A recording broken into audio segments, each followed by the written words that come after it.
Hello everyone, hope you had a great week and welcome to another episode of your favorite web show, Peak Bytes. I'm Diego Romo. On today's show, we'll get an exclusive look at the upcoming FIS Ski World Championships happening in February at Deer Valley Resort. And it's Saturday, so that means you get an update on all things policy and politics within our state. We continue our conversation about the upcoming 2019 legislative session with Senator Dan Hemmert of Utah County. We'll also discuss gerrymandering within the state and more right here on Peak Bytes. Utah's 2019 legislative session is set to begin in a couple weeks on January 28th. And during the 5 short weeks of the session, legislators will pour over 800 plus bills that will be introduced in either the House or Senate and pass upwards of 500 pieces of new legislation within the state. I spoke to Senate Majority Whip Senator Dan Hemmert of Utah County to discuss some of the policy agendas that are taking top priority at this year's session. Last week, we discussed the legislature's focus on our current and forecasted housing issues. This week, we move on to the ever so exciting topic of taxes. I know that as soon as most people hear the word, they think stress, but sales tax revenue is the driving force behind our state government's general fund. And without it, we wouldn't have many of the services that we need most. The problem with our current sales tax model, according to Senator Hemmert, is that it is modeled for an economy that resembles Utah in 1960. The issues are based all around how we consume goods in the modern marketplace. We consume less and less tangible goods and more non-tangible goods.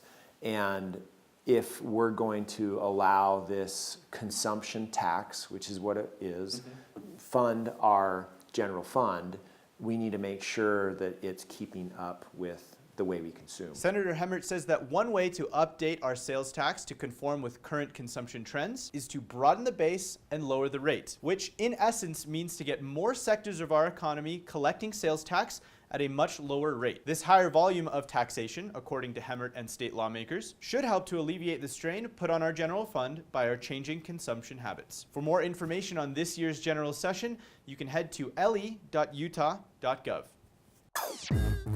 With Sundance Film Festival starting next week, it might be easy to forget that the largest sporting event since the 2002 Olympic Games is taking place right here in Park City on February 1st. With an event of this magnitude, we have a few tips that might help you in your spectating experience at Deer Valley Resort. First, plan on arriving at least 1 hour early so you have enough time to make the half-mile or so walk uphill in snowy, slippery conditions. Deer Valley has ample parking, but they encourage the use of a rideshare program or using public transportation that will drop you right off at the Snow Park Lodge. Parking will most likely fill up for this event, so grab some friends and carpool to Deer Valley Resort. Make sure you wear plenty of layers and wear sturdy shoes, as the weather can be variable up in the mountains and the event is standing room only. Be sure to follow 2019 World Champs on Twitter for all updates concerning the event. With such a high-level competition coming to Deer Valley, I was able to chat with Deer Valley's Mountain Operations venue manager about what goes into building such a high-level course. Administratively, building the course starts months in advance, but operationally, it starts about 5 to 6 weeks ahead of time with snowmaking. Thousands of pounds of materials and millions of gallons of water are loaded up the mountain to support film crews, judges, and the snowmaking operation. Deer Valley built what is known as the stadium at the base of the runs, which is a 4-acre plot of level land for the 2002 Olympic Games. The stadium provides a safe and comfortable spot for up to 10,000 spectators to watch these athletes take on this venue. Athletes will start to show up on the 2nd and begin their training on the 4th of February. Be sure to watch this space for all your FIS World Ski Championship coverage.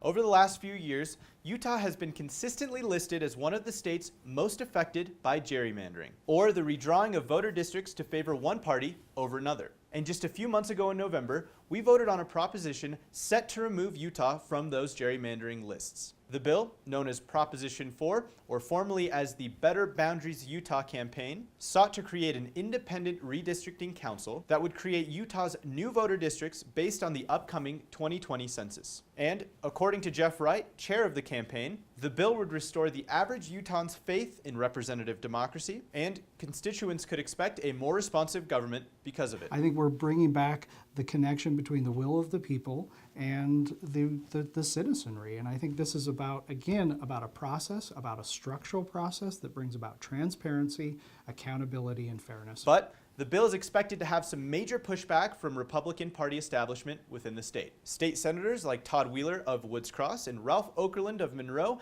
have been quoted in KSL voicing their opposition to the bill, stating they would challenge the constitutionality of it in Utah's courts, as well as calling the bill a cleverly disguised power grab by state Democrats. There are currently no bills addressing the issue in the upcoming 2019 legislative session, but that could easily change in the next few weeks. We'll keep you posted on any new information. This Saturday marks the second anniversary of the historic 2017 Women's March on Washington, which was the largest single-day protest in U.S. history. The event drew between 500,000 and 1 million people to the D.C. area, and it is estimated that between 3 and 5 million people participated nationwide, with 6.7 thousand people attending here in Utah alone. Marches for Saturday's anniversary are planned all over the country, with Utah's set to begin at 10 a.m. at Washington Square Park, followed by a march up to the state capitol. According to event organizers, People for Unity, the march is meant to raise and empower Utah's diverse community of women to lead the fight for pay equity, women's health, family planning, and much more. For more information on the event, head to Facebook and search Women's March on Utah 2019. Thank you all so very much for tuning in to today's episode of Peak Bytes. I hope you enjoyed all of our content from this week, and be sure and tune in next week for more great stories and content from around the community. And if you can't wait for Tuesday, be sure and tune in Monday morning at 7 a.m. for Street Views with Conrad Jacobellis, followed by the Mountain Morning Show at 8. As always, follow us on all of our social media at Park City TV. Have a great weekend, and we'll see you Tuesday.